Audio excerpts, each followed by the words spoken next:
12. Bab. Tərbiyini söygen, bilimni söygüçüdür. Tənbihni öş kögen, hamakətdir. Yaxşı adəm, Pərverdigarının şapayetiga müyəssər bolar. Bədniyyət adəmni Pərverdigar cazağa hüküm kılar. Adəm yamallık qilib aman bolmaz. Haqqanilanın yiltizi qomurulmaz. Pəzilətlik ayal erinin tacıdır. Şərməndi xutun erinin küçini xoratqıçıdır. Haqqanilanın oyları adıllıqdır, yamallarının məsliti məkkarlıqdır. Kan töküdüğən tuzaqdır, yamallarının tili adəmni tuzaqtın qutqızar, haqqanilanın sözü. Yamallar veyran kılınıp yoklar, haqqanilanın öyü məzmut durar.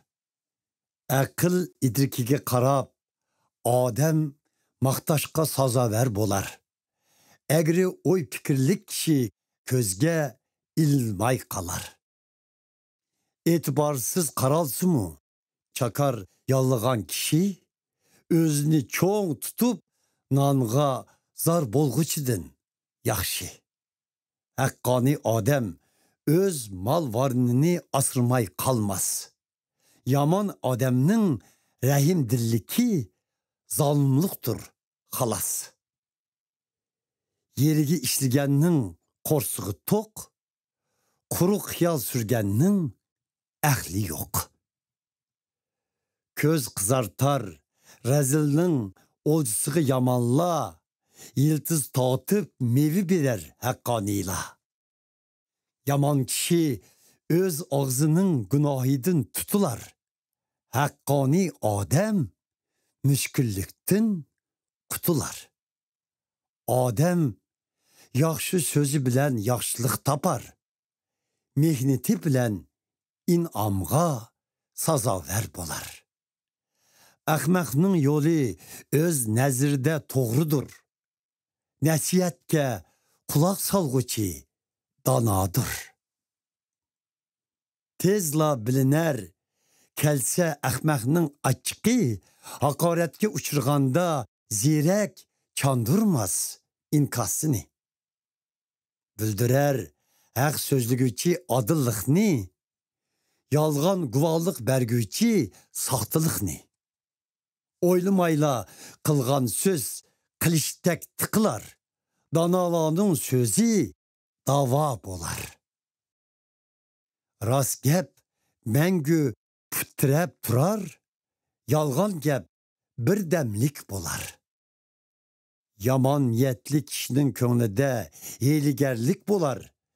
Tinç amanlıqni dəvət qılğıçla xuşallık tapar.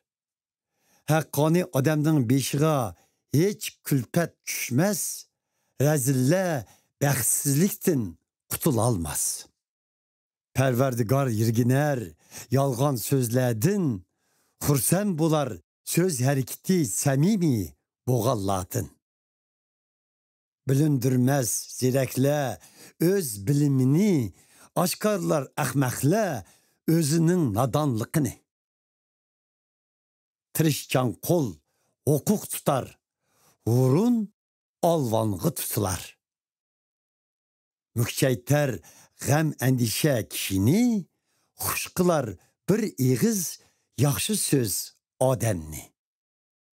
Haqqanıyla yıqınığı yol körster, yamanlağının yolu özlerini azdırar.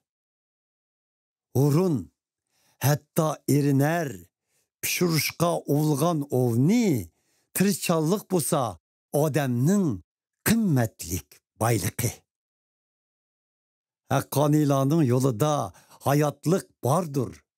Bu yol ölümge yeteklemeydiğen yoldur.